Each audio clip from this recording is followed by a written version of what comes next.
Do you ever wonder what makes a shot cinematic or just good? In today's video, we're going to talk about that.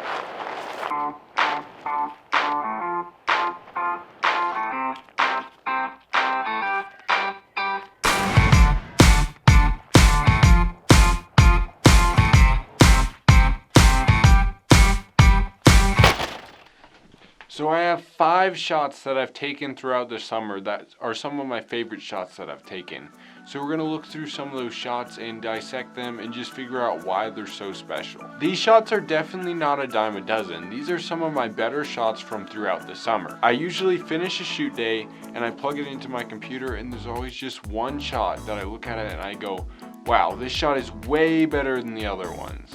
Okay, this first shot we're going to be looking at is probably one of my favorite shots from all summer. It was during while we were hiking up a mountain called Mount Immigrant. The sun was just coming over the hill and it was absolutely perfect. It was the perfect golden hour shot. It also has natural leading lines because of the trees on both sides. And then because of the lens I use is a Sigma 1.4 aperture lens, the depth of field is just super good on this layout. And then you're also filming into the sun, which is super cinematic. So the things that are special about this shot is it's symmetrical. I'm filming the subject right in the middle of the screen. It has great depth of field with my 1.4 aperture. It's golden hour and I'm filming right into the sun, which is super cinematic.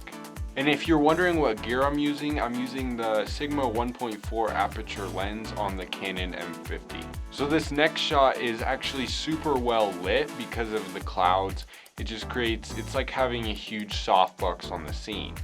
And then we're also using the foreground to emphasize movement, but as well as the teal and orange color grading I put on this clip just makes it really stand out.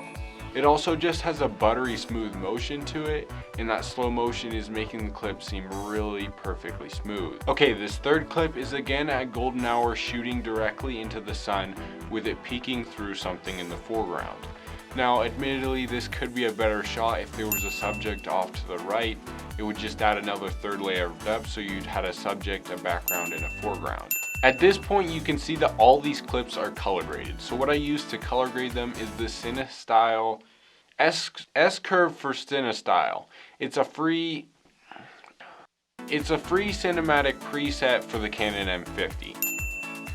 I'm also using some of Peter McKinnon's LUTs, which Kodiak Killer is my favorite of his. I have that on most of these except for an exceptional teal and orange on this last shot.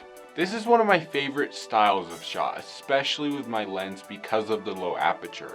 It's an over-the-shoulder shot, which if you've done any classes, that's a pretty standard shot, but it's one of my favorite. It just creates great depth, and especially when you're trying to showcase a landscape, it's a perfect way to add depth to something that otherwise would be flat. It's also just a really cool area, and it was golden hour as well, but it also was a little bit cloudy, so it created kind of like a nice little softbox.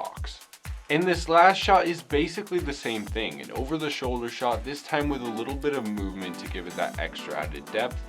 And then it also is just off of a 300-foot cliff with just an incredible view. And then the color grading added so much to this because it was golden hour, and it just made those colors pop. All these shots have something in common that makes them look super cinematic, but also just really good shots.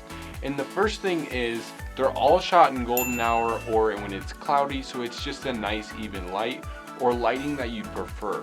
The second thing is it's all in slow motion. I filmed this at 50 frames per second, and it just makes it kind of buttery smooth and exactly what you want when you're shooting something like this. And then in every shot, in some way or another, there's depth.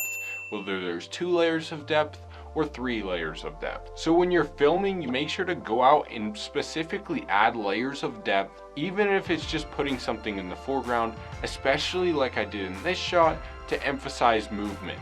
And then lastly, make sure to color grade your image. If you don't know how to do that, just look up some simple tutorials, download some free LUTs. It's really not as hard as it sounds. I learned it in probably 2 or 3 days. But it just adds so much to your image, going from flat to absolutely perfect. Alright guys, I hope that was fun and helpful. Make sure to smash that like button. I'll see you guys in the next one. I don't have something black. It doesn't work unless it's black.